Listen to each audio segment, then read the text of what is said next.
Bien, un cordial saludo a todos los presentes. En esta oportunidad, el comité organizador de la Semana de Endocrinología tiene para bien presentarles ante ustedes a nuestro ponente Juan Carlos Hernández.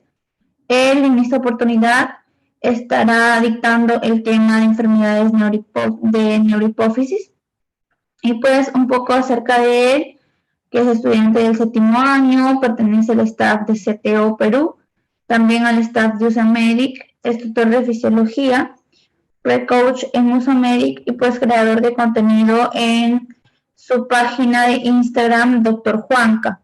Así que también si quisieran saber un poco más de nuestro ponente, pueden visitarlo en sus redes, como en Instagram, ya lo había mencionado, se encuentra como Dr. Juanca. Sin más, le damos el pase a nuestro ponente para que pueda empezar. Ya, gracias. Por favor, hazme para anfitrión para compartir. Listo, ya puede compartir. Ahora sí, ya está. Muy bien, a ver.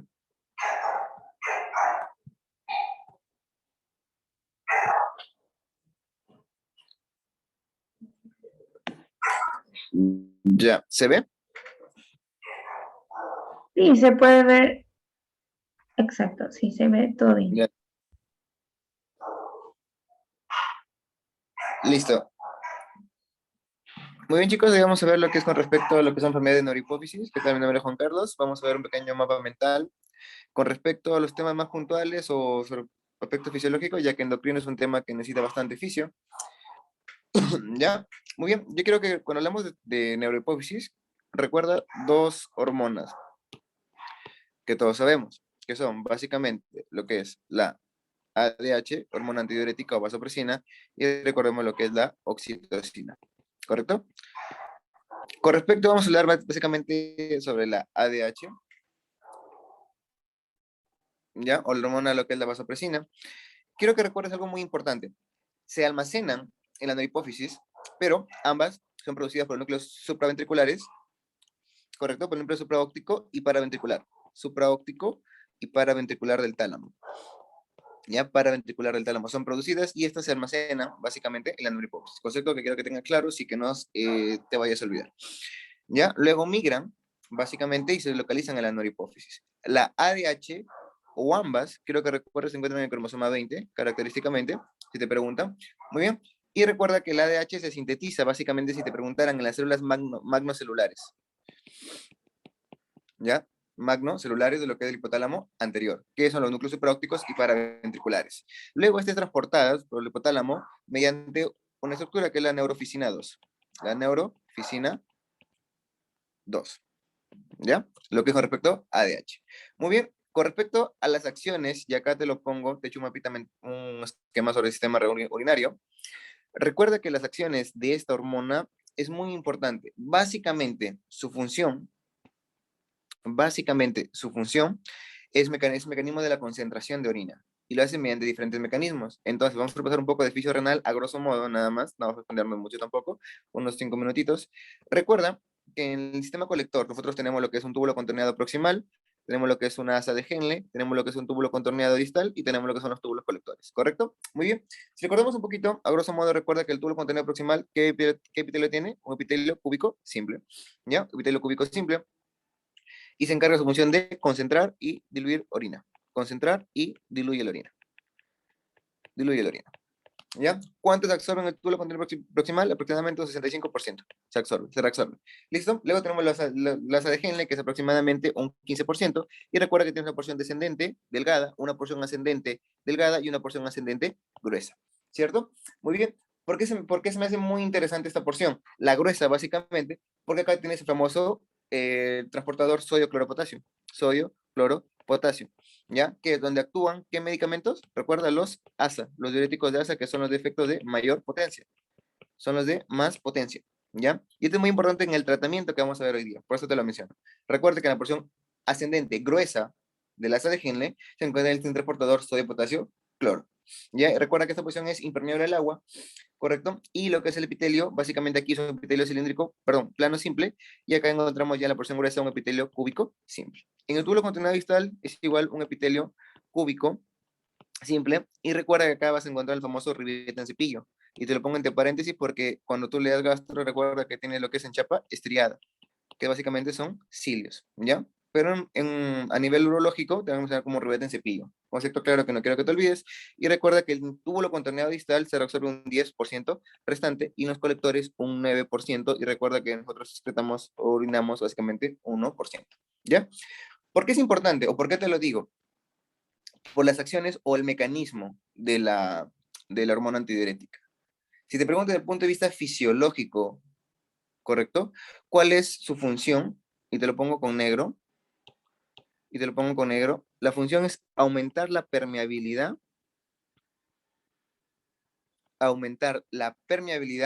del agua en los túbulos tanto con contorneado distal y túbulo colector. ¿Mediante qué? Proteínas de agua, que sabemos que son las aquaporinas. Si te preguntan qué tipo, la tipo 2.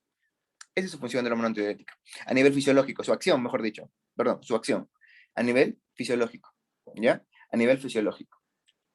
Aumenta la permeabilidad del túbulo contorneado distal y túbulo colector. Esa es su acción a nivel de las aquaporinas a través de la acoporina tipo 2. ¿Ya? Si te preguntan por si acaso. Y recuerda que tiene una función que también se encarga, a grosso modo, de una función presora, un efecto presor, ya que genera una vasoconstricción. ¿Ya? Se aumenta la presión arterial. Como para aumentar la presión arterial en casos donde ocurra bastante disminución de la presión sanguínea. Ya como un efecto, pero básicamente lo más importante, quiero que recuerdes, el acá. ¿Ya? El acá. Muy bien.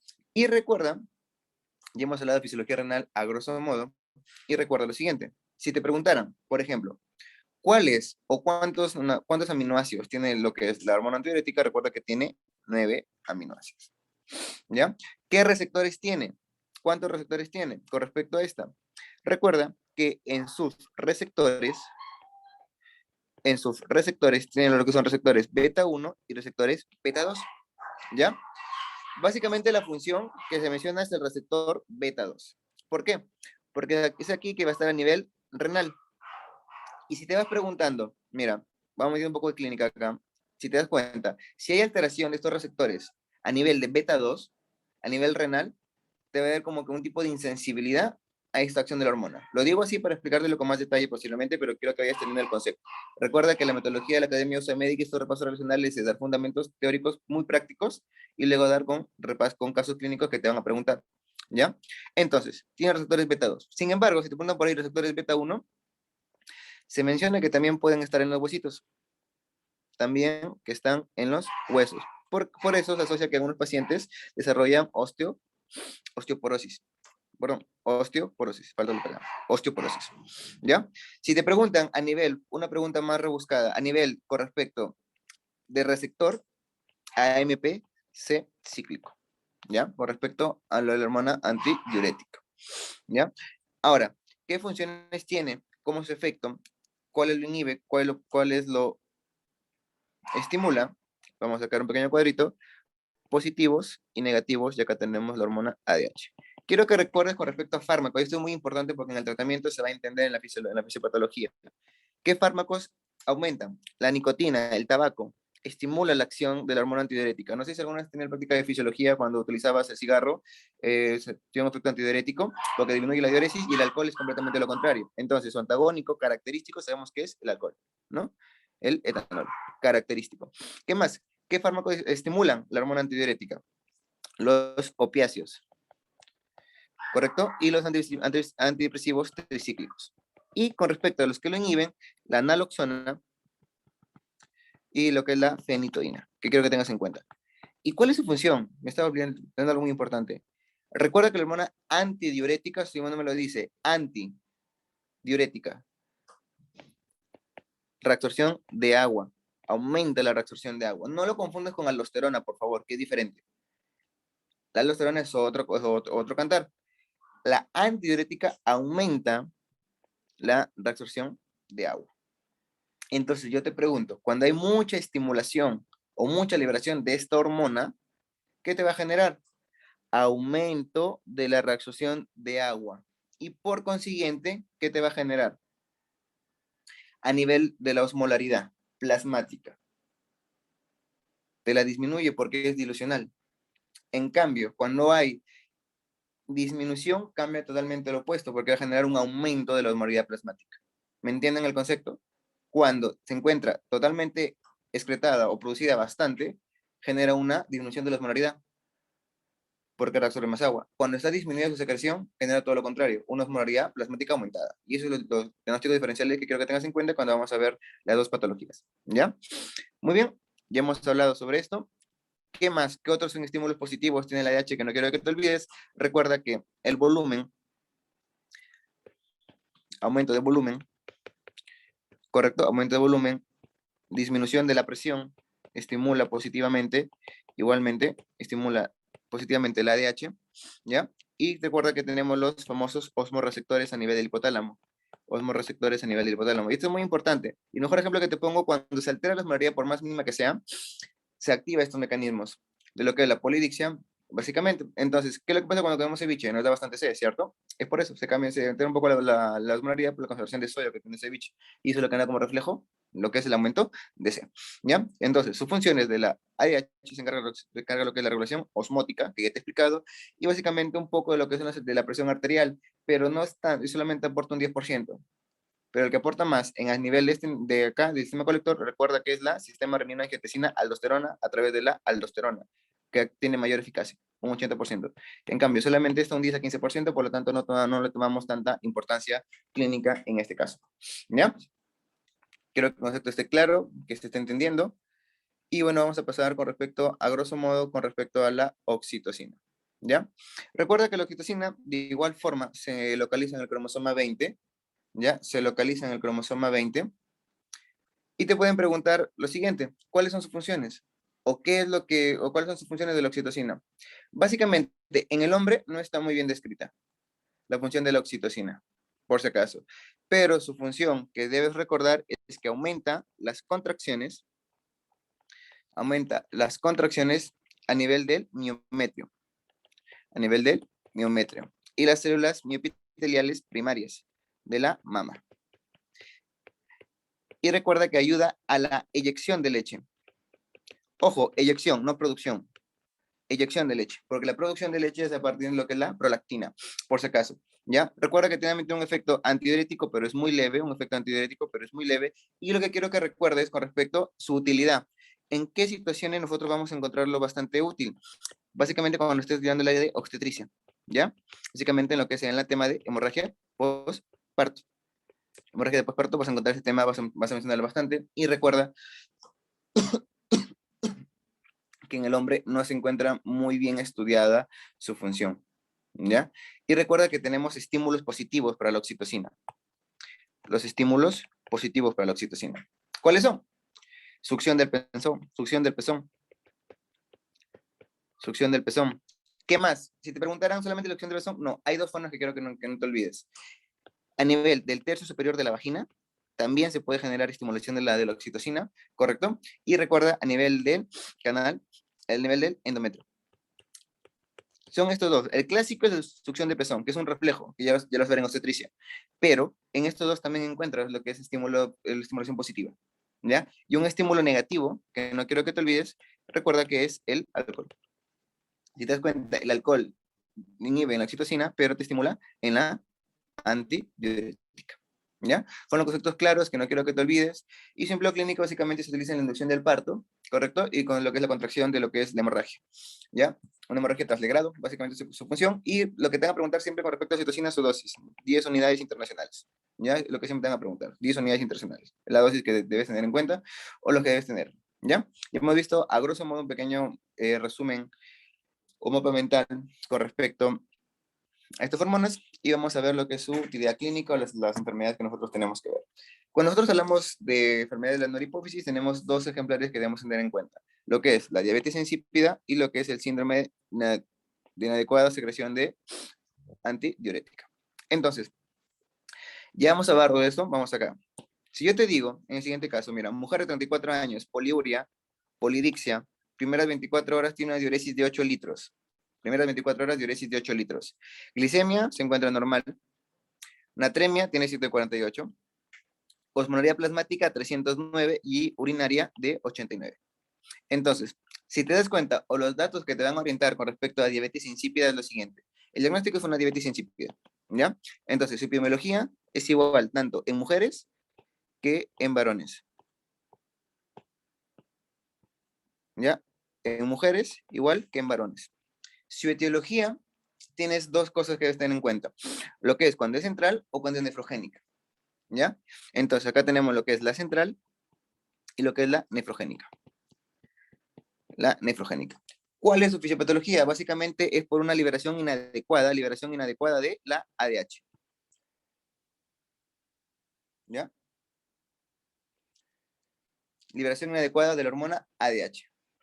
Entonces, esta bien puede ser parcial o total, pero clásicamente, yo te he explicado en este cuadrito qué pasa cuando la ADH se disminuye su secreción y cuando aumenta. Entonces, cuando disminuye su secreción, ¿qué esperamos encontrar? Clásicamente, disminución de la osmolaridad. ¿Pero qué osmolaridad?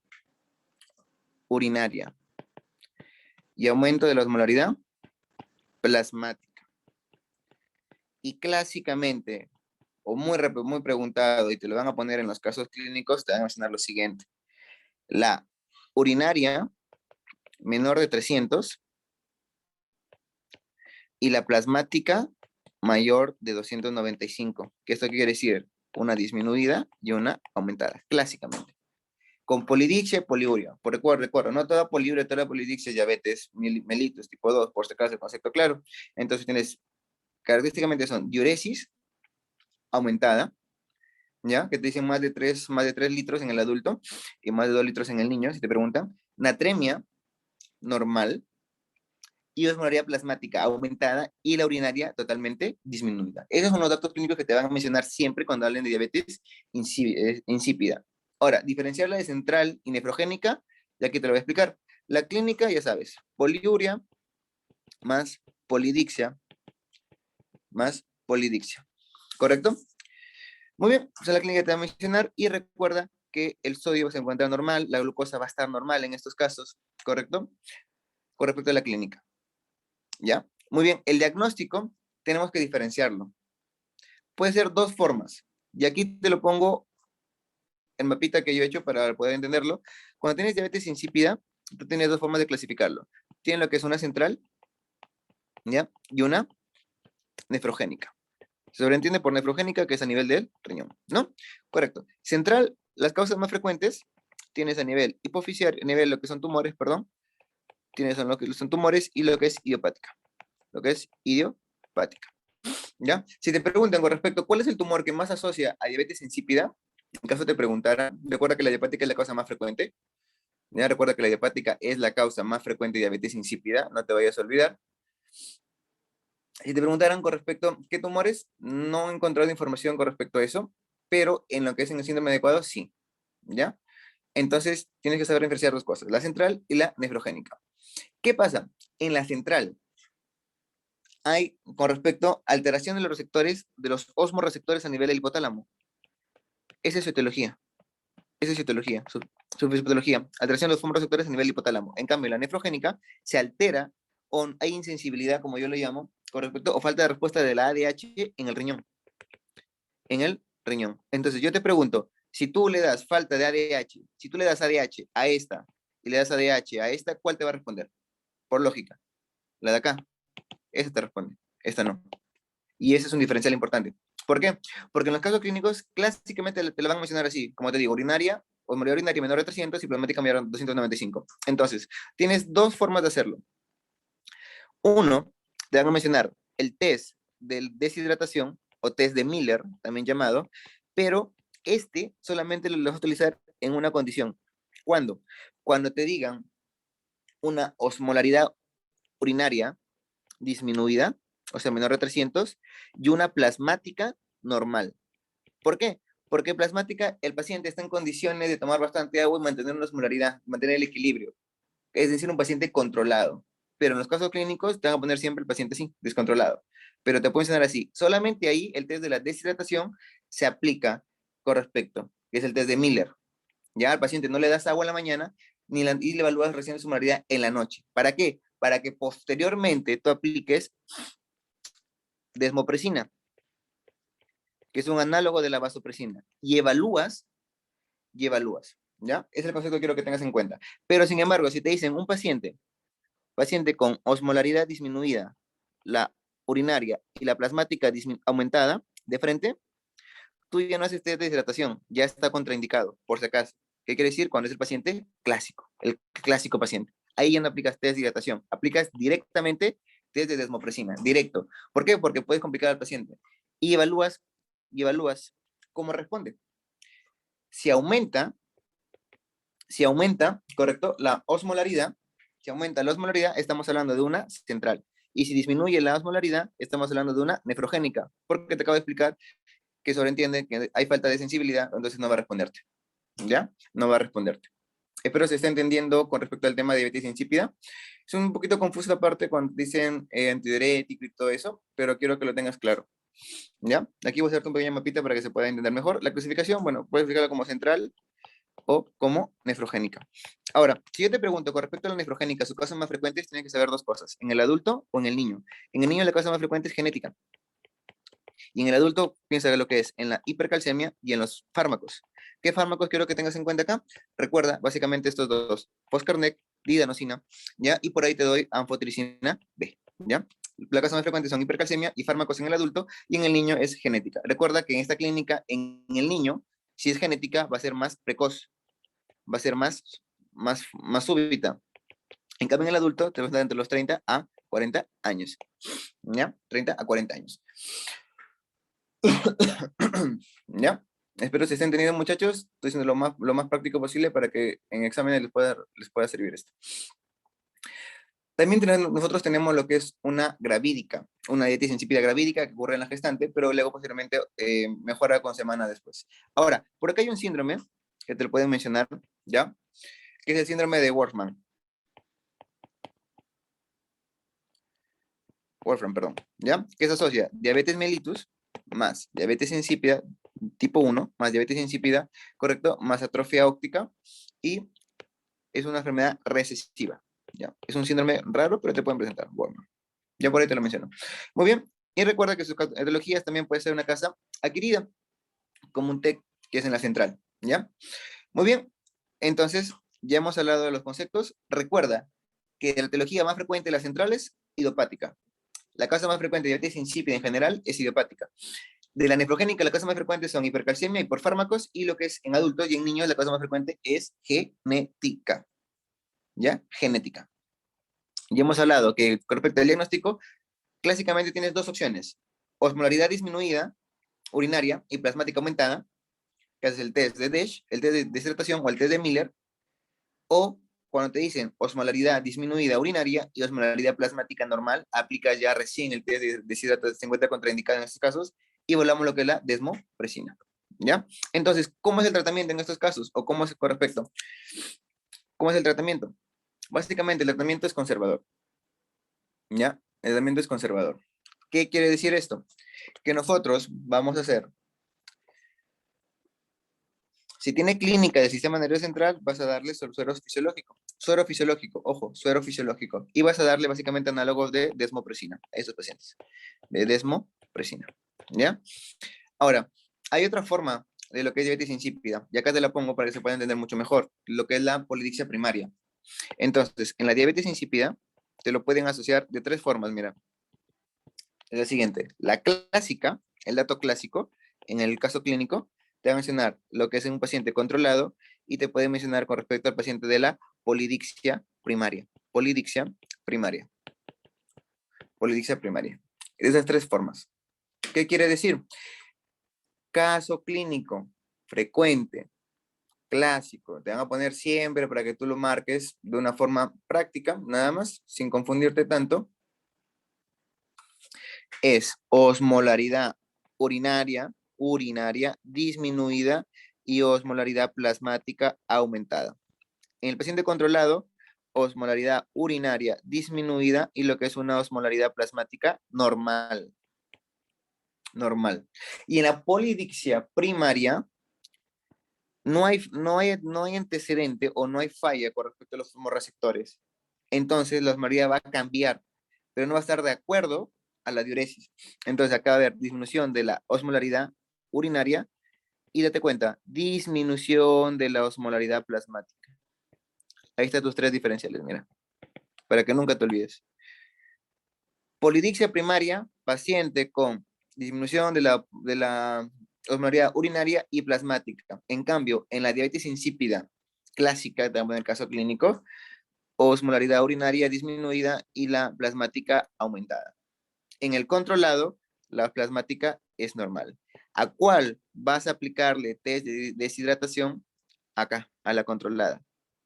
¿Para qué? Para diferenciarlo de una primaria y de un paciente controlado. Aquí aplicas test de Miller. En estos casos para poder diferenciarlo. Acá ya no aplicas test de Miller, que es el test de la deshidratación. Ya no aplicas, porque este es patognomónico de la diabetes insípida clásica, ¿ya? Lo que haces tú acá como siguiente paso es lo siguiente. Aplicas vasopresina o desmopresina y evalúas. Si aumenta la osmolaridad, esa es una central. Y si no aumenta la osmolaridad, esa es una nefrogénica. Porque recuerda que en la nefrogénica hay falta de sensibilidad a la ADH. ¿Ya? Y acá ya aplicas el test de Miller y que luego posteriormente aplicas el test de vasopresina.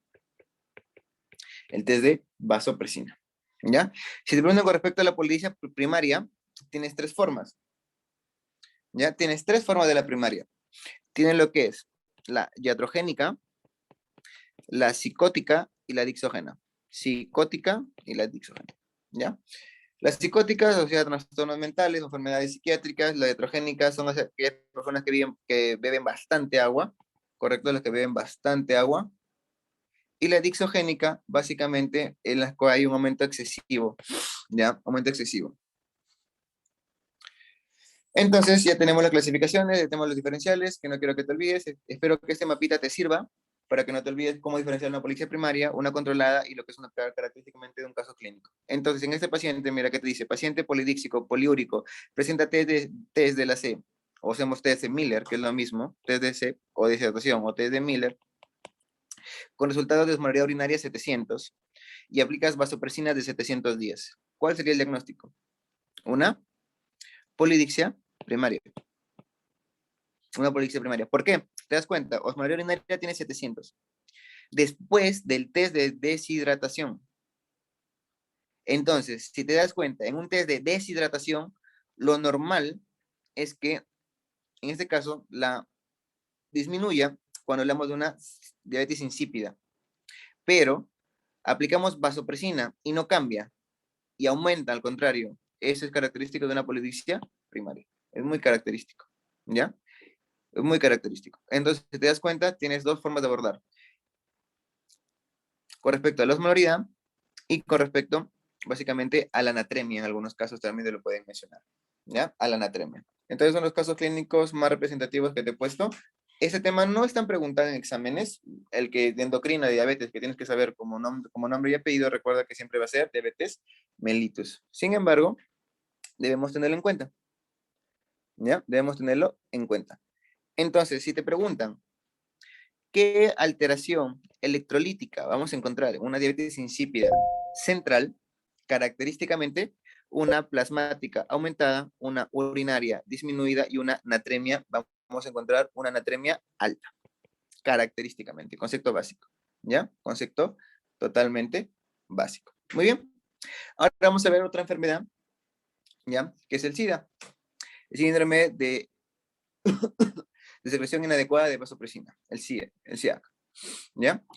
Muy bien, ya hemos visto, ya hemos hablado del tema y con eso terminamos, muchachos. Va a ser tema corto de acá, en realidad. Y esto es totalmente lo contrario, es el aumento de la secreción. Entonces, epidemiología, básicamente son igual, varones y mujeres, no he encontrado diferencia, y varones de lo que son de 30, personas de 30 a 40 años de mediana edad.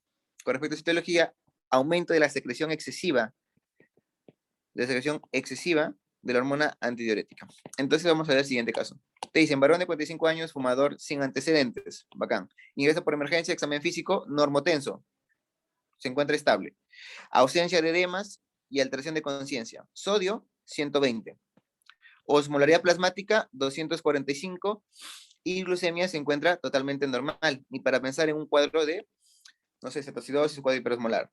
La urea se encuentra en 20 y la orina en sodio tiene sodio de 335.000 equivalentes y la osmolaridad de 250.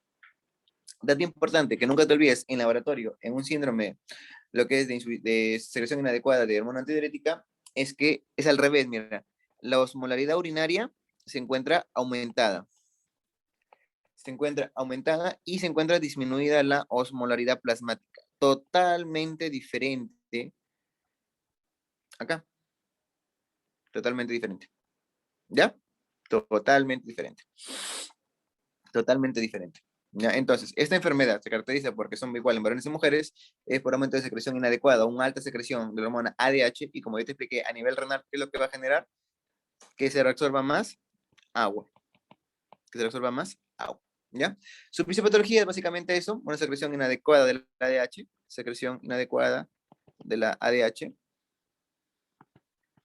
¿ya? Haciendo como resultado una orina muy concentrada, una orina concentrada. La clínica va a depender en cuestión básicamente del sodio. ¿Por qué?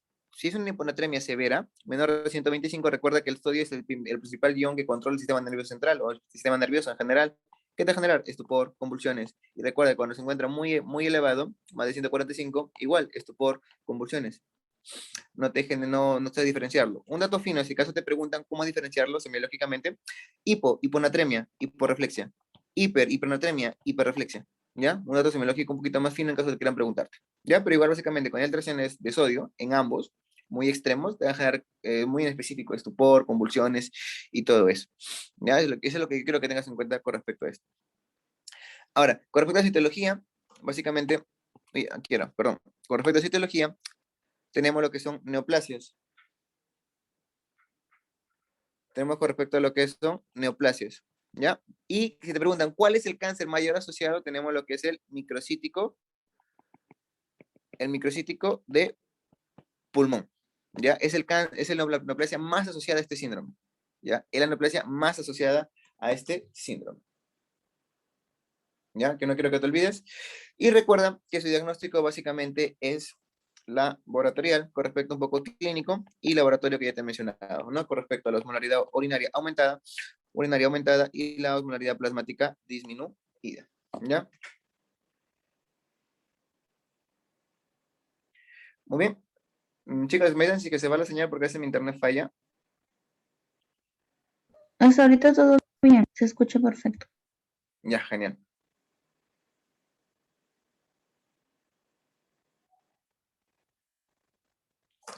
Muy bien. Y con respecto a su clasificación, no tiene una clasificación como tal, pero quiero que recuerdes con respecto a esto, básicamente su diagnóstico.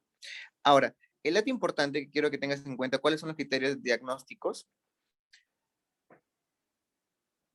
Son los siguientes. Tienes que descartar, escucha bien, tienes que descartar patologías asociadas. Me explico.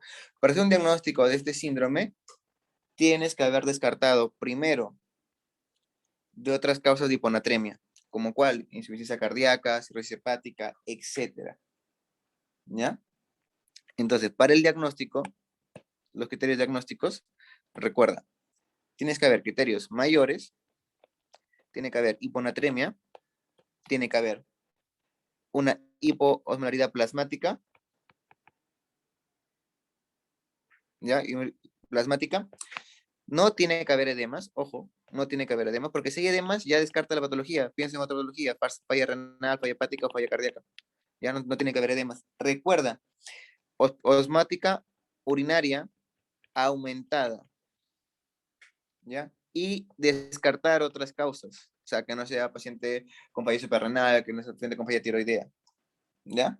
Y recuerda que un criterio menor que debes tener en cuenta es una sobrecarga hídrica. Una sobrecarga hídrica.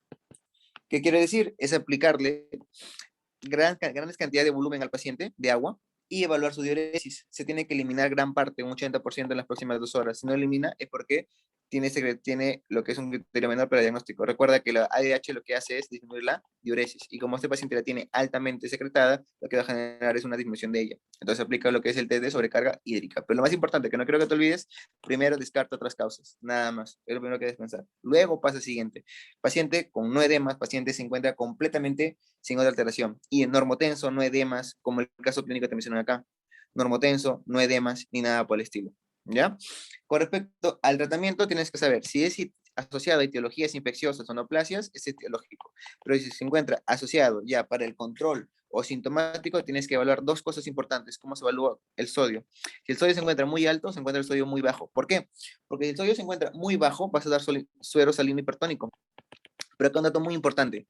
Lo das máximo en 48 horas, no tienes que exceder, ¿ya? Máximo 48 horas, 18 mil equivalentes.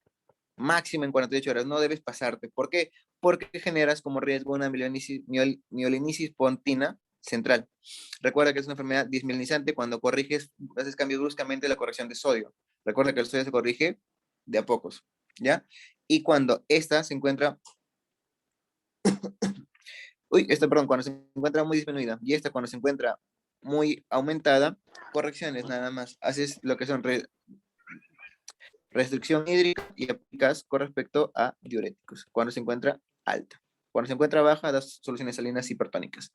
Ya, muchachos, y con respecto a este pequeño rapid case, si te das cuenta, recuerda que el abordaje de rapid case es simplemente tener pregunta, datos clínicos característicos y das una respuesta rápida. Por ejemplo, te dicen varón, alteración grave de conciencia, convulsiones, posteriormente coma rápidamente progresivo, sodio 120, osmolaridad plasmática 50-250, urinaria 120, sin edemas, diagnóstico más probable. Tenemos que ver lo que es el síndrome de secreción inadecuada de antidiurética. El CIEC. Si te das cuenta, ¿qué te dice? Plasmática, 250, urinaria, 120. Urinaria se encuentra elevada y plasmática se encuentra disminuida. No edemas, diagnóstico más probable es el CIEC. ¿Ya? Y en este caso acá, por ejemplo, varón con clínica progresiva, síntomas inespecíficos, anorexia, náuseas, vómitos, sodio, 130, sin edemas. Normotenso, osmolaridad urinaria mayor de 100, osmolaridad plasmática 220. Urinaria aumentada y plasmática disminuida, sin edemas, normotenso, pensamos en un CIEP. ¿Ya? Entonces, si te das cuenta, un pequeño repaso de 2 minutos, quiero que te den cuenta con respecto a los laboratoriales, un repaso, ¿qué te puede mencionar o qué tienes que saber con respecto a CIA? ¿Qué te va a mencionar característicamente? Lo primero que recuerda, aumento de la urinaria, pues ya no está escribiendo, plasmática. Urinaria y disminución de la plasmática. En cambio, en la diabetes insípida, ¿qué nos van a decir? 3 opciones, ¿cierto? Aumento de la plasmática y disminución de la urinaria. Si te das cuenta, es completamente opuesto. Y esto es muy característico. Si ves esto, ya que test se encontraba contraindicado, el test de Miller, o el test de la C, o test de deshidratación. El segundo escenario que te pueden poner es que la urinaria se encuentra disminuida y la plasmática se encuentra normal. Y aquí ya aplicas el test de deshidratación o el test de Miller. Y el tercero es para una polidipsia primaria, que los dos van a estar disminuidos, tanto la urinaria como la plasmática. Y acá diferenciaba. Leo que hacías el test de Miller, o ya no hacías el test de Miller, en unos casos leo que hacías como segundo escenario, en estas dos, hacías como segunda prueba, la prueba de vasopresina. Se encontraba aumentada la osmolaridad, era una central, se encontraba disminuida o no variaba la osmolaridad, es una nefrogénica. ¿Ya? Muy bien. Y bueno, muchachos, hemos terminado con respecto al abordaje o pequeño repaso relacional de enfermedades de neurohipófisis. Espero haya estado claro y se haya entendido básicamente la temática de la Academia UCMEDI, que es esto, ¿no? Abordajes, de acuerdo a casos clínicos, y esta es la forma mejor de aprendizaje. Pregunta, respuesta, siempre tener los casos más frecuentes o los datos que tengo que tener siempre cuando hablamos de una enfermedad. Ya, muchachos, espero haya quedado claro, y bueno, no sé si habrá alguna duda. Sí, chicos, muchas gracias, Juan Carlos. ¿Alguna duda, chicos? Dejarlo en el chat. Como les estaba mencionando nuestro ponente, esa es la manera de cómo la Academia USAMEDI pues, realiza todos los repasos de las clases. Si tuvieran alguna duda, como les digo, visitar la cuenta de Instagram de nuestro ponente, Dr. Juanca, y también seguir a nuestro auspiciador oficial, que en este caso es USAMEDI. Así que si hubiera alguna pregunta por aquí, dejarla en el chat, si no ya estaríamos culminando con la ponencia como les menciono, ¿no? No sé si nos podría también el ponente compartir sus diapositivas, quizá para cuando volvamos a ver el video podamos anotar algunas cosas que quizá nos faltaron. Ah, claro, chicos, se lo mando ahorita. Se lo mando ahorita, a ver, un ratito. Sí, muchas gracias. De todas maneras, chicos, aquí les estoy enviando el pase de lista. La palabra clave en este caso, uy, ¿qué pasó? La palabra clave en este caso es neurohipófisis. Y vamos a esperar unos minutos también mientras que el ponente nos pasa sus diapositivas y ya les estaríamos reenviando a través de...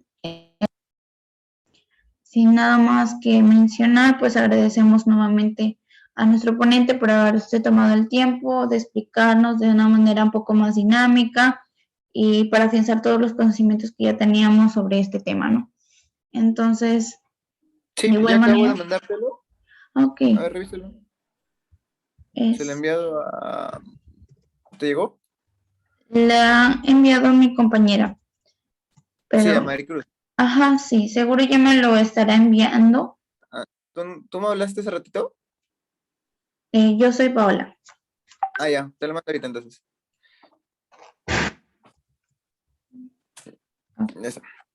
Muy bien, chicos, bueno, yo me paso a retirar y bueno, que tengan un bonito día. Muchas gracias, hasta luego, cuídese.